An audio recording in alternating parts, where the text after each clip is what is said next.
morning, everybody. It's my pleasure to welcome Cortex, our platinum sponsor, who are going to present this next and very interesting talk. I'd like to thank them as well for the cupcakes they have provided, and that is for the treasure hunt competition, so please do engage with that. And of course, it's always worthwhile visiting our wonderful sponsor stalls as well, as you can see all around here. So I'm going to hand you over to Robin Gibson, the Director of External Affairs, Cortex, for his presentation, Leveraging AI, Cutting Edge Technologies in Higher Education to Expand Access to Knowledge. Thank you very much, Robin. Thanks, Alex, and good morning, everyone. Thanks very much for being present. I was due to be with Ellie Cope from University of Leeds today, but unfortunately she's not very well, so it's just me, I'm afraid. What I'm going to try and do is, I've got a few PowerPoint slides, but I've also trying to make the Wi-Fi work to give you a couple of live demos of the AI which is integrated into our platform, and also some future AI which is coming on our platform. So if that doesn't work, I'll switch to videos to show you how it works, but I'm hopeful that we can actually do some live demos. So I'm being a little bit aggressive on the technology and the Wi-Fi, so let's just see how it goes.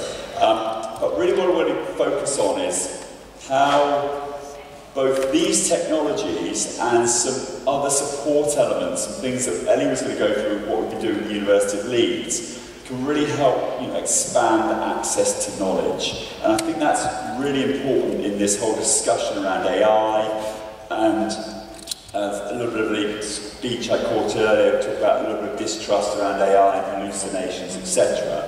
But I think really what we need to do is understand the power of it, but also how it can be deployed across the university and focused on the right resources to give the right results, which is going to really grow the student and grow with greater access to content, really develop critical learning skills which enable them to synthesize that content. And that's very much at the heart of what Cortex has been working with in terms of its development of AI. So, onwards and upwards.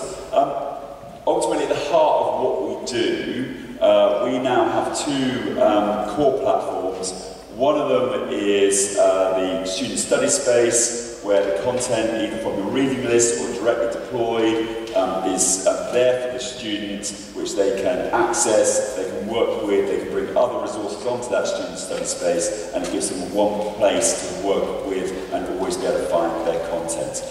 That's AI powered, and it's got lots of other tools as well. The other thing we do is we have this Stream Learner Analytics platform, which ingests all the purposeful educational activity across the university into a platform and codifies it so that people can understand how students are engaging with their studies.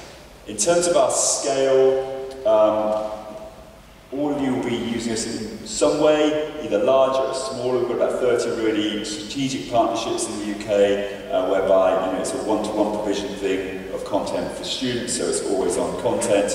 But equally, we support all other library models as well, which I'll come on and talk to you about just in a second.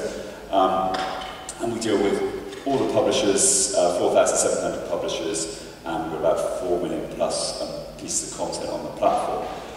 We're also on, we're on the text, we're the top-ranked supplier on both APAC and SUPC on Lot 5 for textbooks, but we are also on the library supply lots as well, 4.1 and Lot 1 on APAC. And one of the things we have been doing is really developing your access as university libraries, access to our content in terms of the acquisition of our content.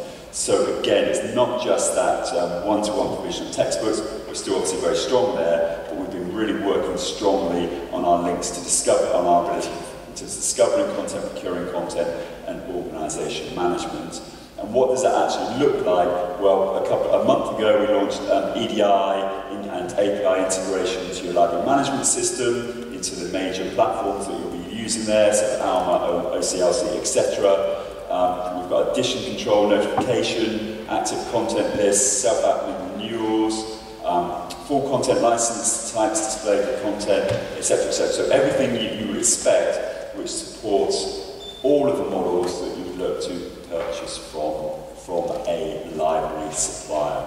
And that fits into really what is an end-to-end proposition now for Qualtext in terms of the university knowledge estate and supplying all that required course content, an AI-powered teaching and learning experience for students, and then data analytics, which enables you to understand and drive student outcomes. So that's the overall picture. Let's just drill down into now what does the future look like and how can we shape it. So let's talk about AI, which is the theme of the conference. So what we're seeing is a rapid advance in student use of AI. So this is from, this data is only a few weeks old. It's from the Advanced HE Student Academic Experience Survey 2004.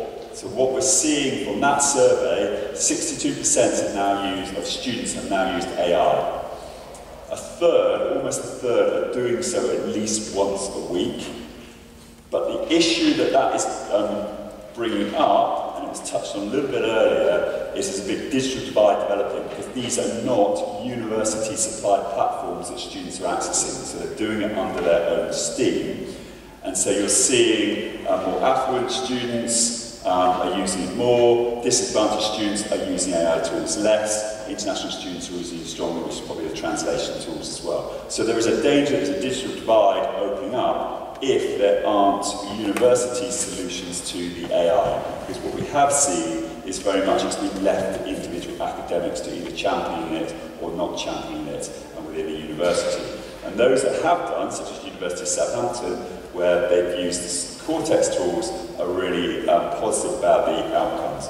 And we're also seeing a really great quote from David Lefebvre at Imperial, is in terms of pointing to the future, as educators we need to understand what the AI will do and what the learner will do, and focus on the learner's contribution, or assess on the learner's contribution. And that's very much the feeling that we have as well. So, what we offer there is AI, and this is where I get into, hopefully, a little bit of a live demo. Hopefully this will work. The books come to the students' study space. Students get lots of tools to sort of work with on that study space, all integrated into the reading list, all integrated into the BLE as well. That's the student proposition. So, let me just click out of here and see if I can show you how that works in terms of a student experience. So this is just a student study space that I've built lots of different books on. You can see books there that have been directly provisioned. You can see books that are borrowed from the library. You can see books that are pulled through from the OER collection that sits on the Qualtext account. Qualtext has three main areas, so that's what the student has used. There's also a collections, don't want that, do we? There's also a collections area which has got 14,000 OER books on it, and it's got about 1.5 million videos in there as well. And what this student study space also allows a student to do is to sideload files on a PDF form that you provide them as the universities. That might be lecture notes, it might be journals that are in PDF form, it might be user guides, it might be anything, what that is. And the AI works on all of that content. So let me just come back to my library a second. So, if I'm a student and I've been set an assignment specifically around a subject, so let's say I'm a marketing guy, so let's say it's value proposition. So I'm going to find content on value proposition that is been provisioned to me.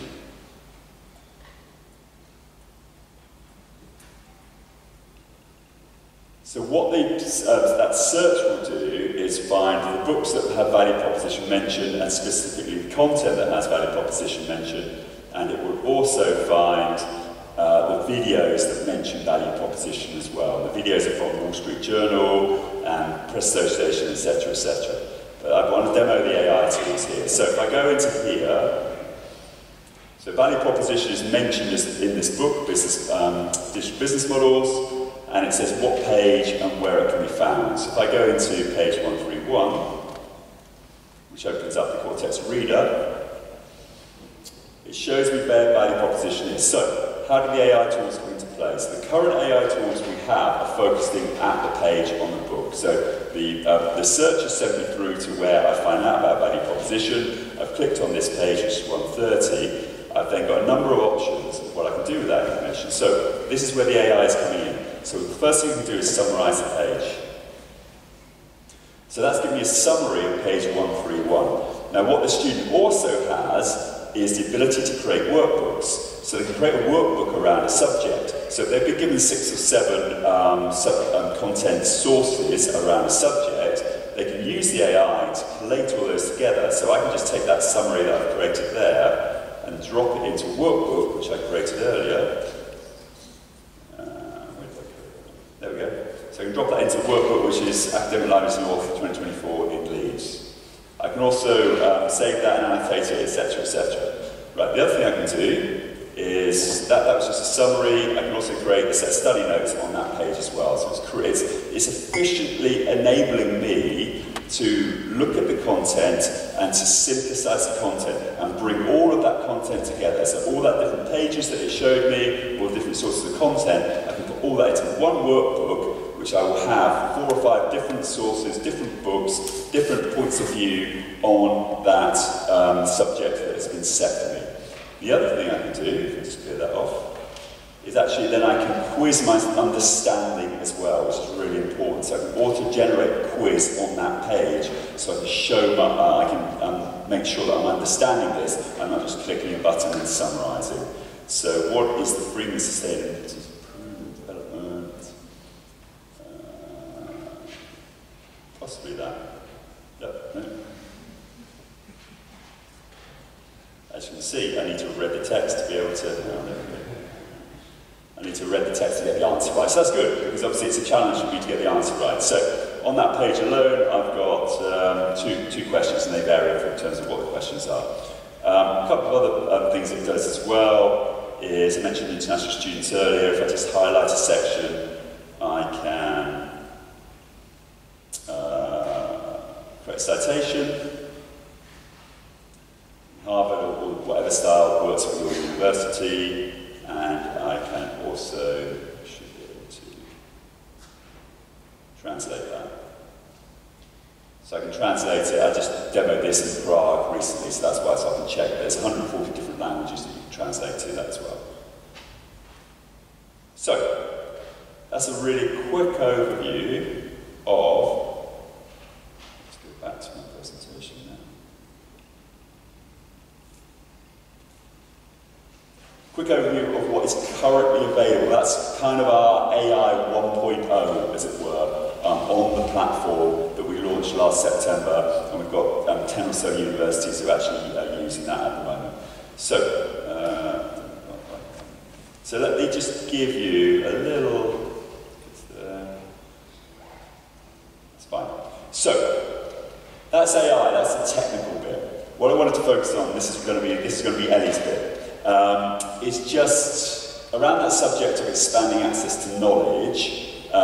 Digital technology is really important as well, but what we found working with Leeds is how can we actually, a bit more traditionally, be pointing students at collections to expand their knowledge. And one of the things we've worked on with Leeds is developing a student ambassador cadre who would go out there on a peer-to-peer basis, promote the collections that are available across the university library. Some of those are Cortex, some of those are other, but the whole program has been supported by Cortex. So I just want to drill down on that a wee bit and show you what we did with Leeds on a really small scale this year, which we'll expand next year, and then I want to come back to the AI thing in terms of if we do that and drive students to the platform, how can we then use AI to really make sure they get the most of that content. So let me just focus on this bit a wee bit. So, student ambassadors, we've actually had programs across universities for about 4 years. This is the first year that we've had it with the Leeds team. And really it's, the guys are there to represent the student voice, provide user feedback, educate users on the use of Cortex and other library platforms as well, and really be the face of Cortex in the library on the campus. So, just a couple of small things. So, I mentioned earlier, Cortex has about 14,000 OER books, which are free to users, obviously, on the platform. And they're collated into different collections. One of the collections was around Women's History Month. So we got the ambassadors to focus on promoting that Women's History Month collection, and some of that was done digitally, some of it was done digitally as well. So there was a specific post on the University Library Instagram account around the Cortex collection on Women's History Month.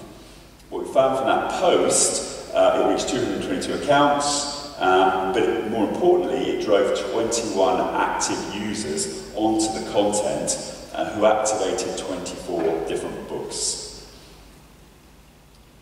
And then overall, just that promotion, we got 97 users of that Women's History Month content who accessed 2,500 pages. So that is 97 users who would never have looked at that content without the promotion of those student ambassadors. And that can go to grow bigger, but that's quite a significant uplift from 0 to what would have been 97 on that content. And they made 105 annotations on it as well on the platform, so they obviously took interest in the content as well. And overall, just the use of ambassadors around the OER content, we had 0 engagement on that OER collection on the Cortex platform last year at the University of Leeds. This year, we've seen significant engagement, and each of those engagements has been driven by those student ambassadors when they've been running little promotions, which is the little spikes you can see on that second bar on that content. They ran activities on student study skills, they ran activities on Lord Brotherson's birthday, they did the Women's History Month thing, and they did the initial promotion as well. And just to focus on one student, what we found is a single student spent 5 hours on a social psych title and made 76 annotations and accessed 140 pages. Again, free book that they wouldn't have even looked at or seen before without the ambassadors driving them towards that content. The other thing we saw from the ambassadors is significant growth of themselves as an individual. So a little bit of feedback from both Nathan and Simran here. So Nathan talking about boosting my confidence in entering the working world after I graduate. And Simran talking about struggling to think outside the box, but she was tasked to create content for Cortex, and it's given her a great opportunity to be creative. So big benefit in terms of the ambassadors, in terms of their outcomes, in terms of driving access to knowledge, but also big benefit to the ambassadors themselves in terms of growing as individuals. So, if we can get more people to come onto the platform and read books, how can we get them to potentially really use that content in different and stronger ways? So what I'm going to show you now, coming back to AI, is something we're working on. So whilst what I showed you before is in a production environment, it's out there already at your universities and can be turned on for your universities if you're accessing Cortex content. This is on what you call a QA environment. So it's not as stable as a production environment, but I'm hoping it's going to work because I think it's a pretty impressive thing that we're looking to take forward. So again, up and out again. So what we're developing is what we're calling University GPT. So obviously everyone in the room has heard ChatGPT. So a little bit of an explanation. The chat bit is the brand, right? GPT is the technology. So GPT is the technology that's been built by Microsoft, it's been built by OpenAI. So it is the technology that pushes out to the large language model and retrieves the information. ChatGPT does that across everything that's been trained on across the internet. The issue with that, mentioned earlier, hallucinations, access to that content, whether it's legal or if it's not illegal, large elements of bias as well. If it's been trained on certain content from certain access, it's going to be biased content. So that is a major issue of ChatGPT. What this is something totally different. This is using the GPT technology, the latest GPT technology, and only training on content from your university knowledge estate. So it's within boundaries that it's training that content on. And I'll show you how that works on a little bit of content that I've got on this platform here. It's using something called RAG, which is retrieval augmentation generated.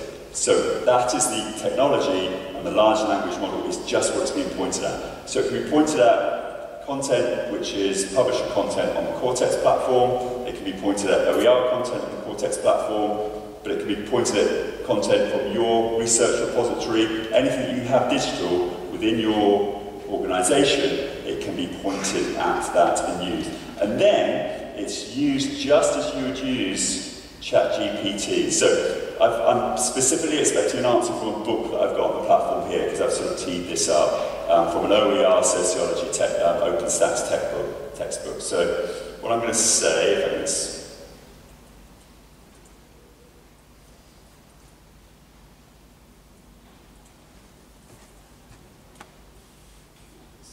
excuse the typing.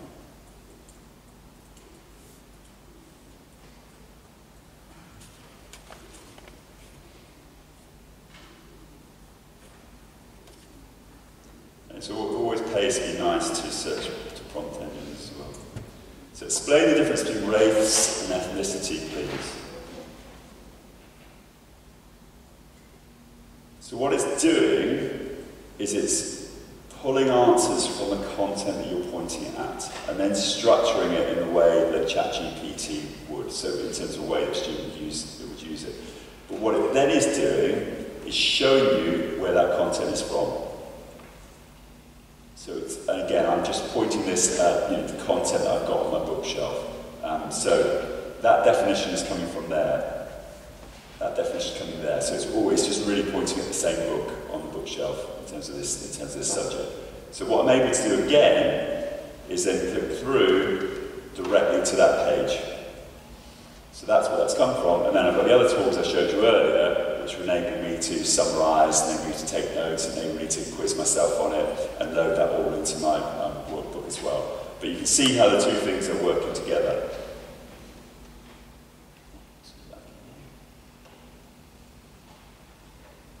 But then I can further quiz it and say, is this a harmful concept, for instance?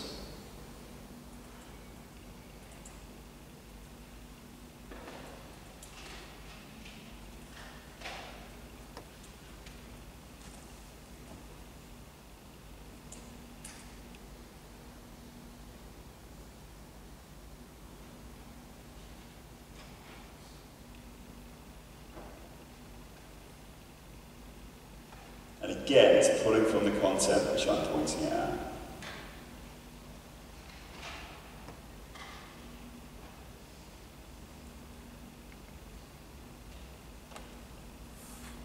And telling me where that content is. So I can keep putting those prompts in and keep drilling down on the subject, and it will keep interrogating the content that we've pointed that at, which might be your research repository, it might be publisher books, it might be QA that's been loaded on their papers, it might be PDF presentations that the lecturer has uploaded as well. It's only looking at the areas of information that we're pointing at and we have permission to point it at as well, which is really important. That it's only going to point at content that there's permission to do so, or you have permission to do so in terms of what that's able to do. So that's 2.0, as it were, in terms of coming soon. As I said, that's in a QA environment. Just go back to the presentation, okay? So, how are we able to actually deliver this? So, we're working with Microsoft. We're a Microsoft Gold partner. We're working really closely with Microsoft and their leadership team and their dev people, and really taking that partnership forward to be able to be first in market with this. Key thing, though, is it's built on ethical foundations. So it's transparent and explainable. There's bias mitigation. It's only looking at the content that we're pointing at and you're pointing at. There's ethical use of data. It's inclusive and accessible in that it's a whole university approach, an affordable whole university approach linked into the content that you purchase. Community guided. There's pedagogical alignment. So again, it's not a student putting value propositions to ChatGPT where they're getting those answers from. The answers are coming back from content which is prescribed for the course, therefore it's aligned with pedagogy, and also we take feedback and iteration. One of the things I wanted to mention, and this was really important when we spoke to Ellie, who's going to be here today, is the ESR element as well. Look, we work with Microsoft, they're very committed to sustainability, environmental sustainability, but AI isn't without its downsides in terms of carbon footprint. It requires big data centres, there's water cooling elements, etc. You know, books, big environment downside as well. Digital, there is not an environmental downside. We at Microsoft, we work with the company Microsoft, we're trying to mitigate that as much as possible, but it is something that is front of mind for us as well.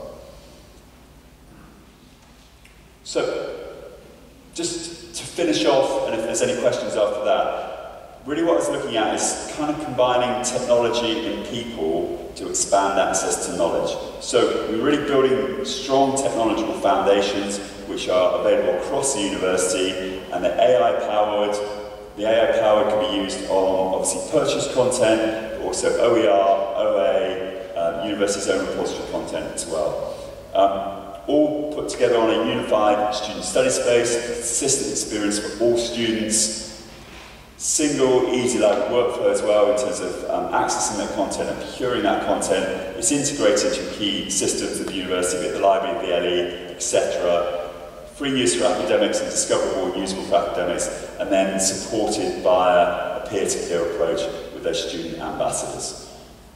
And then we have an analytics at the end as well to make sure you know what's being used and make full efficient usage of use. So I just want to finish with a quote that came in really recently to our CEO, totally spontaneously, from a student at LSE, funny enough.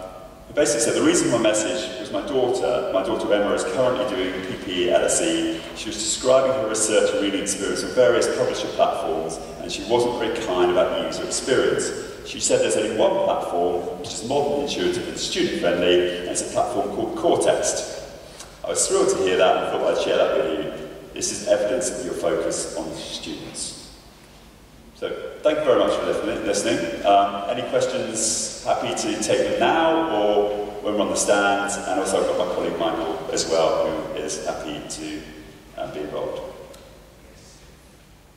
If anybody has a question, I think we've got time. Does anyone want me to run over?